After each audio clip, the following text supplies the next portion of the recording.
Alors aujourd'hui on se retrouve dans une nouvelle vidéo où je vais vous parler de mes coups de cœur de 2021. Alors comme j'aime beaucoup de choses différentes dans la vie, je vais parler de plein de choses qui sont complètement différentes. Je vais parler de matériel d'art, de livres, de films, de maquillage. Donc si ça vous intéresse, c'est parti. Je vais parler en premier de mes coups de cœur en film. J'ai été voir au cinéma Shang-Chi et c'était vraiment mon coup de cœur de l'année, même un de mes coups de cœur de ma vie, devrais-je dire. J'ai vraiment adoré. Et alors Shang-Chi, l'histoire, c'est en gros un mec qui a l'air plutôt banal, qui a une vie banale. À un moment donné, il se retrouve avec sa meilleure amie dans un bus. Il se rend compte qu'il y a quelqu'un qui lui veut du mal, entre guillemets. Et en fait, il raconte ses origines à sa meilleure amie et il se retrouve embarqué dans une aventure un peu spéciale parce que la fille elle était pas du tout au courant de l'histoire de son meilleur ami et du coup voilà, il se retrouve embarqué dans une histoire de fou quoi. Mais n'hésitez pas à voir les bandes annonces parce que mon résumé à moi, je parie que ça donne vraiment pas envie de le voir. Faut savoir que moi je suis pas forcément film Marvel, même pas du tout. Tout ce qui est super-héros c'est pas mon truc, mais ce film là je trouve que il paraît réaliste alors que... Enfin il y a quand même des trucs qui sont pas réalistes du tout dans le film. Mais moi je trouve que ça faisait crédible en fait. Et du coup j'ai vraiment bien aimé. Il y a des combats et tout ce qui est combat dans le monde, enfin je sais pas comment dire ça sans me tromper d'origine de pays, mais les combats dans tous les pays asiatiques, peu importe les combats, que ça soit kung-fu, karaté ou peu importe, c'est vraiment des trucs que j'adore. Genre quand j'étais petite j'aimais vraiment bien Karate Kid, donc voilà, j'aime bien, c'est un sport qui me passionne, que j'aime vraiment bien. Après moi j'ai jamais fait ça, enfin si en gym, on peut pas vraiment appeler ça faire... C'était quoi d'ailleurs? Oui c'était du judo, j'avais fait ça en gym. On peut pas vraiment appeler ça faire du judo, mais ça m'avait bien plu et c'est un sport que j'aimerais bien essayer d'ailleurs. Et du coup ben voilà, c'est un univers qui me plaisait beaucoup. N'hésitez pas à aller voir la bande-annonce. Et alors maintenant je vais vous parler de deux films que j'ai vus sur Netflix. Donc le premier c'est Tic Tic Boom et j'ai vraiment bien aimé. En fait quand je l'ai regardé je ne savais pas que ça allait être une genre de comédie musicale. Enfin c'est pas vraiment ça, mais il y a plein de passages où il chante et ça m'a pas dérangé parce que l'histoire était vraiment belle. C'est l'histoire d'un mec qui écrit une pièce de théâtre en gros, enfin non, une comédie musicale justement, et en fait il essaye de percer quoi, que sa comédie musicale fonctionne, et voilà, donc j'en dis pas plus parce que je veux pas spoiler, et en plus c'est une histoire vraie si je me trompe pas, donc c'était vraiment intéressant, et en plus je l'ai regardé dans un avion, donc c'est encore mieux, ça me rappelle en plus le souvenir que je partais en voyage à ce moment là, donc c'est d'autant plus un bon souvenir. Ensuite il y a aussi un autre film que j'ai vu sur Netflix que j'ai vraiment bien aimé, c'est Sweet Girl. Ça c'est l'histoire en gros de... En fait je suis nulle pour raconter les histoires donc je sais pas regarder les bandes annonces, mais en fait j'ai peur d'expliquer et de trop expliquer en fait. Mais de toute façon comme ça se passe au début du film je crois que c'est bon. Mais en gros c'est l'histoire d'un père et de sa fille, et en fait il perd sa femme, le mec. Je suis vraiment à chier pour raconter hein. Il perd sa femme, ouais, et elle pouvait avoir droit à un traitement qui aurait pu la soigner, mais ce traitement a été annulé ou je sais plus trop quoi. Et du coup en fait ben c'est un peu l'histoire de sa vengeance face aux grandes, je sais pas comment on dit, entreprises pharmaceutiques, je sais pas si c'est le bon mot, mais voilà. Et du coup on voit son combat de lui et de sa fille. Alors ensuite si je devais dire mon coup de cœur série de l'année, mais sans hésitation c'est Outer Banks. Je sais pas si je le prononce bien, mais bon voilà, c'est pas grave. Et en gros ça c'est l'histoire d'un groupe d'ados qui habitent près de la mer, et ça déjà rien que ça, moi j'étais à fond dedans, j'avais trop envie d'avoir la même vie qu'eux. Enfin pas dans les galères qu'ils vont avoir parce qu'ils ont plein de galères en fait, mais dans là où ils habitent quoi, près de la mer et tout, genre quand ils vont entre amis ils vont en bateau quoi. On vit pas la même vie quoi. Au début je trouve que c'est fort dans le cliché des ados et des conflits entre différents groupes, mais d'ailleurs j'avais mis ça en fond quand je travaillais pour l'école je crois à l'époque.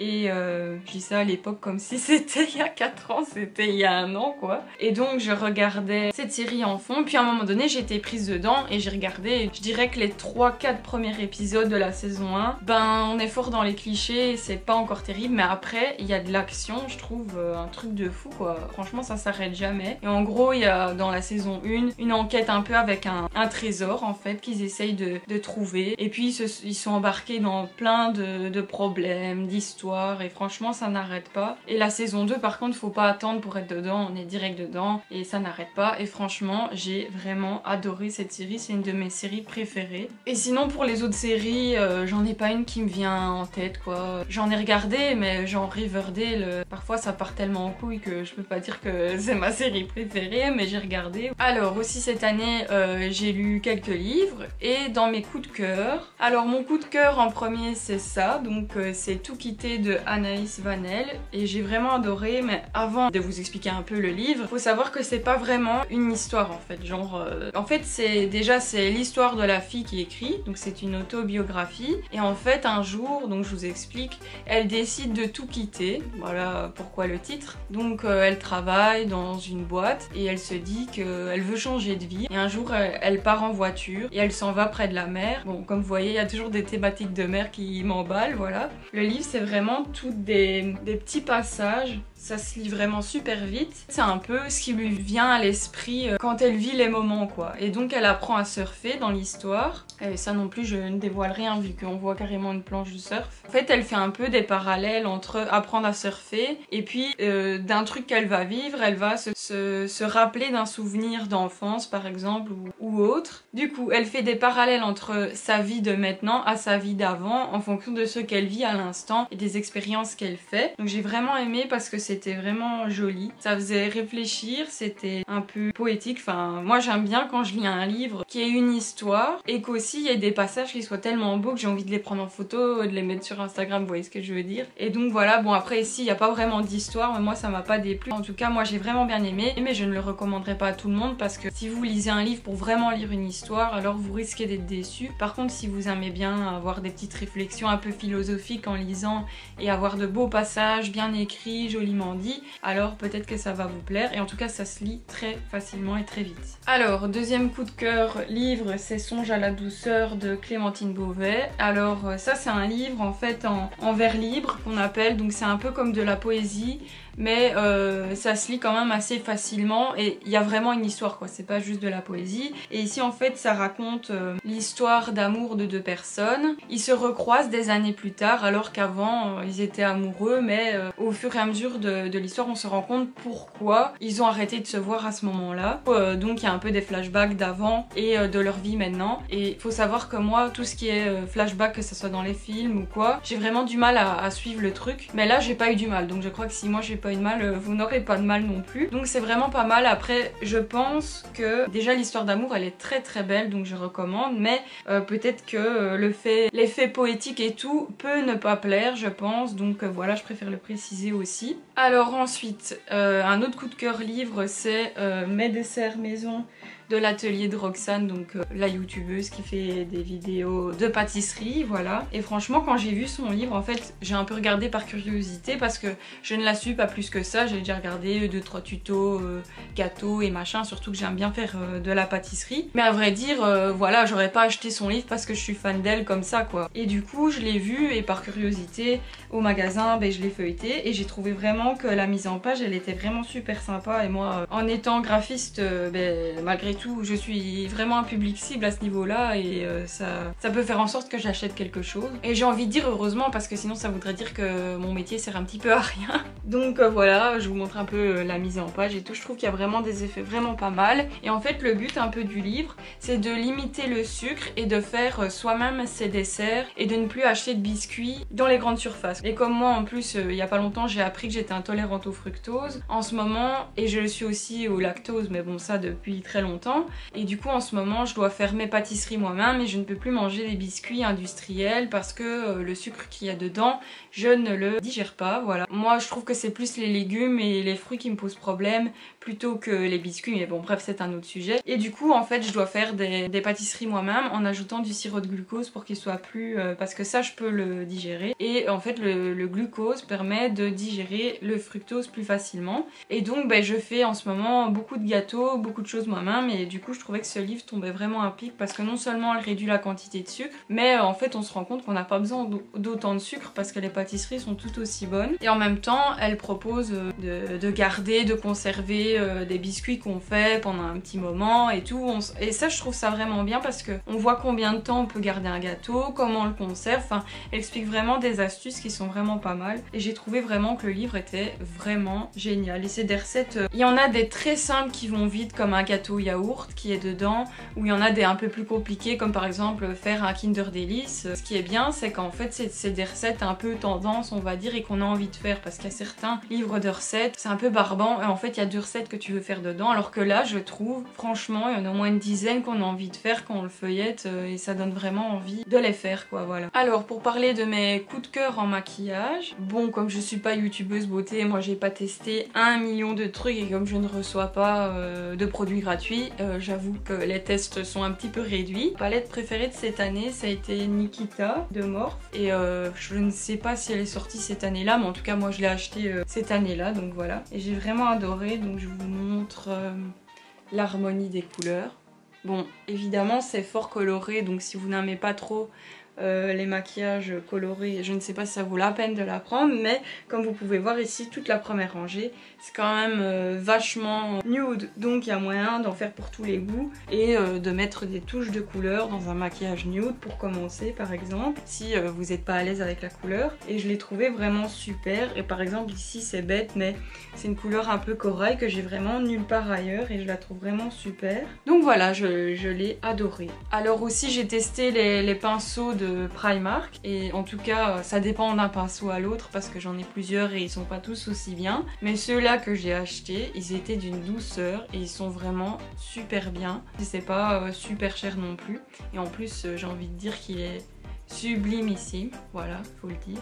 Alors, un de mes coups de cœur, je sais pas si je l'ai acheté cette année-là, mais en tout cas je l'ai vraiment beaucoup utilisé. C'est un highlighter Révolution dans les couleurs un peu rose gold. Et franchement, je le trouve vraiment génial. D'ailleurs, j'en ai racheté un deuxième où c'était plus une couleur dorée. Mais je trouve qu'il est moins bien que celui-là. Peut-être que c'est pas exactement la même formulation, j'en sais rien. Mais je l'ai trouvé vraiment beau. Et même quand je mets juste ça, parce que je vais vous expliquer après, je trouve qu'il donne vraiment très bien. Parce qu'en fait, je combine souvent mes highlighters poudre avec un highlighter liquide. Ici par exemple c'est un highlighter Catrice que j'ai vraiment adoré aussi. Et en fait il suffit de mettre quelques gouttes. Après quand on met de l'highlighter poudre sur de l'highlighter liquide, je vais y arriver, ça donne encore vraiment beaucoup plus de brillance et moi c'est ma petite astuce. Mais parfois j'avoue que c'est un petit peu de trop. Parfois je me dis oh mon dieu j'ai abusé quoi. On voit plus que ça mais bon c'est pas grave. J'ai envie de dire qu'on met de l'highlighter pour que ça se voit quoi. Au point de vue de l'art, j'ai vraiment eu un coup de cœur pour ces peintures là. C'est des peintures que j'ai achetées à Cultura et c'est la marque Monali en fait, et je crois que c'est de Cultura carrément, donc c'est eux qui font ça. Et en fait c'est vraiment de la peinture qui est abordable mais qui est d'une meilleure qualité sans aucun doute que la peinture Action quoi. Et c'est vrai que c'est beaucoup plus opaque qu'une peinture Action, il faut mettre 5 couches pour voir que en fait ça y est c'est opaque et parfois ça fout la haine. Du coup quand je peins, je ne peins pas forcément avec ces peintures là, mais parfois avec celles d'Action. J'utilise le blanc parce que le blanc d'Action c'est vraiment une cata, tandis que ça au moins ça me permet d'avoir un blanc qui est bien opaque directement et ça change la vie. Donc là il faut peut-être 2 couches pour qu'il soit bien opaque, alors qu'à Action il en faut 5 et franchement parfois à un moment donné on en a ras le cul quoi. Et alors cette année mon coup de cœur ça a été de peindre des mers. J'en ai peint plein, c'était vraiment mon délire. Bon je crois que vous l'avez compris avec le livre, avec la série, que voilà c'était mon truc cette année. Je suis vraiment fan de la mer, j'adore les peindre, la voir, la prendre en photo, tout ce que vous voulez, voir des thématiques, des livres qui parlent de ça, des films, des séries qui parlent de ça. C'est vraiment une passion on peut dire. Et alors niveau déco j'ai eu un coup de cœur pour une lampe de chevet à Action qui était vraiment pas chère et j'ai vraiment adoré parce que je trouvais que elle avait le look d'une lampe qu'on pouvait, quand on loue une maison à la mer par exemple, un appart à la mer, et je trouve qu'il y a toujours un peu ce truc de déco qui fait déco coquillage, mer, machin, et je trouvais qu'elle avait vraiment ce truc là quoi, enfin c'est très bizarre à expliquer, mais voilà, j'ai vraiment eu un coup de cœur dessus, je la trouvais vraiment belle, je l'ai adorée. Ah oui d'ailleurs en parlant d'Action, un coup de cœur que j'ai eu cette année c'est les puzzles qui vendent, parce que oui je fais partie des gens qui font des puzzles, voilà, c'est avoué, c'est dit, voilà.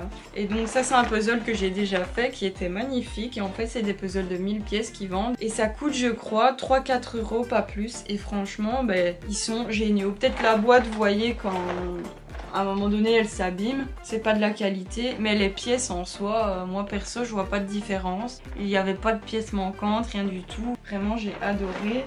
Ça c'est un autre, c'est le premier que j'ai fait d'ailleurs. Enfin voilà, et je trouve qu'il y a vraiment de beaux puzzles. Bon, il y en a qui sont un peu plus cheap et tout ça, mais moi mon truc c'est de faire des paysages en puzzle, c'est ce que je préfère faire, et je trouve qu'il y en avait vraiment des beaux, et pour ce prix là tu peux en acheter 4, et c'est même pas le prix que tu aurais si tu en achetais un seul de la marque Ravensburger ou peu importe ailleurs quoi. Donc je vous les conseille si c'est votre truc de faire des puzzles.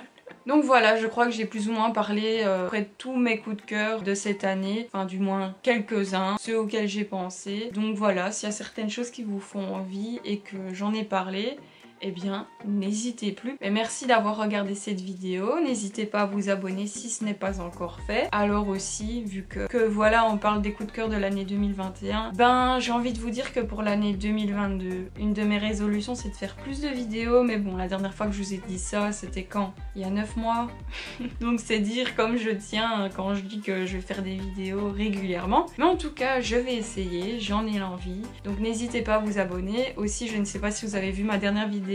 C'est une vidéo où en fait je parle d'anxiété. Donc c'est une vidéo qui me tient pas mal à cœur. Et en fait, j'aimerais bien faire ce genre de vidéo thématique avec plein d'autres sujets. Donc là, j'ai commencé par l'anxiété. Et j'aimerais bien faire plein d'autres sujets. C'est vraiment un format qui me plaît. Mais j'ai pas envie de faire que ça non plus. J'ai aussi envie de faire des vidéos plus légères comme j'ai fait aujourd'hui. Donc un peu de tout. Donc voilà, si vous ne l'avez pas vu, n'hésitez pas à aller voir, ça me ferait vraiment plaisir. Donc voilà, à très bientôt et bisous.